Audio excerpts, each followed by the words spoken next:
हाजियों के पैसे से चलने वाले हज हाउस कोचिंग के कोचिंग सेंटर को फिर से शुरू किया जाए। ये दाढ़ियां, ये तिलकधारियां नहीं चलती, हमारे अहद में मक्कारियां नहीं चलती।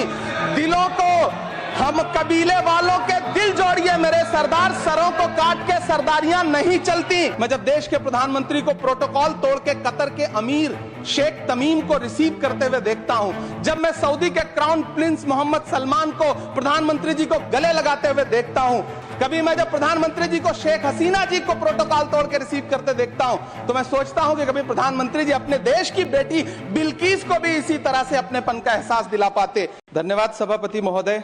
मैं आज इस सदन में खड़ा होकर हाशिए पर मौजूद देश के लाखों एससी, एसटी और माइनॉरिटी के छात्रों की तरफ से यूपीए की चेयरपर्सन रही श्रीमती सोनिया गांधी जी और पूर्व प्रधानमंत्री डॉक्टर मनमोहन सिंह साहब को सैल्यूट करूंगा, जिनकी कोशिशों से सच्चर कमेटी की सिफारिशों के बाद 2009 में कोचिंगों के अभाव में प्रतियोगी परीक्षाओं में हिस्सा न ले पाने वाले एससी, एसटी और माइनॉरिटी के छात्रों के लिए रेजिडेंशियल कोचिंग एकेडमी शुरू की गई थी। डॉक्टर भीमराव अंबेडकर यूनिवर्सिटी, मानू हैदराबाद, एएमयू अलीगढ़, जामिया हमदर्द और जामिया मिल्लिया यूनिवर्सिटी में दूर दराज गांव से आने वाले बच्चों ने महंगी यूपीएससी कोचिंगों के बजाय भारत सरकार की रेजिडेंशियल कोचिंग एकेडमी में एडमिशन लेना शुरू किया और उनके प्रतियोगी परीक्षाओं में जाने के सपने पूरे होने लगे।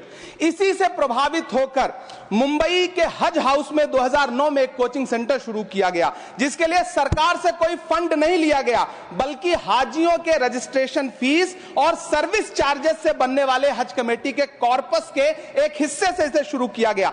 तकरीबन 10 साल शानदार तरीके से चलने वाले इस कोचिंग सेंटर के रिजल्ट भी बढ़िया रहे। कई आईएएस दिए, आईपीएस दिए, महाराष्ट्र की स्टेट सर्विसेज में बच्चे सेलेक्ट होने लगे।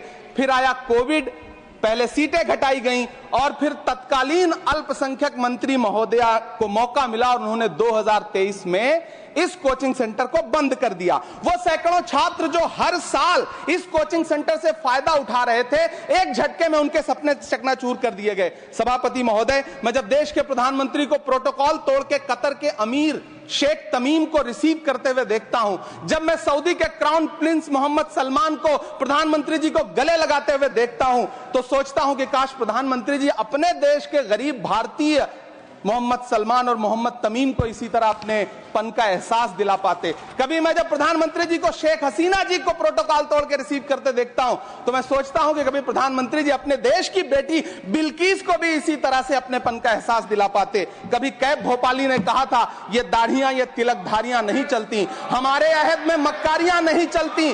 दिलों को हम कबीले वालों के दिल जोड़िए मेरे सरदार, सरों को काट के सरदारियां नहीं चलती। सभापति महोदय, मेरा अल्पसंख्यक मंत्रालय से अनुरोध है कि हाजियों के पैसे से चलने वाले हज हाउस कोचिंग के कोचिंग सेंटर को फिर से शुरू किया जाए। न सिर्फ शुरू किया जाए बल्कि उसकी सीटें भी बढ़ाई जाएं। जब पैसा सरकार को नहीं देना है बल्कि हाजियों का जो कॉर्पस सैकड़ों करोड़ रुपए के रूप में इकट्ठा है, उससे इसको चलना है कोचिंग सेंटर को, तो फिर इस कोचिंग सेंटर को चलाने में और देश के बाकी हज हाउसेज में इसे शुरू करने से सरकार को परेशानी क्या है। मेरा अनुरोध है, यहां मंत्री महोदय बैठे हैं अल्पसंख्यक मंत्री, कि कृपया संज्ञान लें। देश के लाखों छात्र आपसे गुजारिश कर रहे हैं।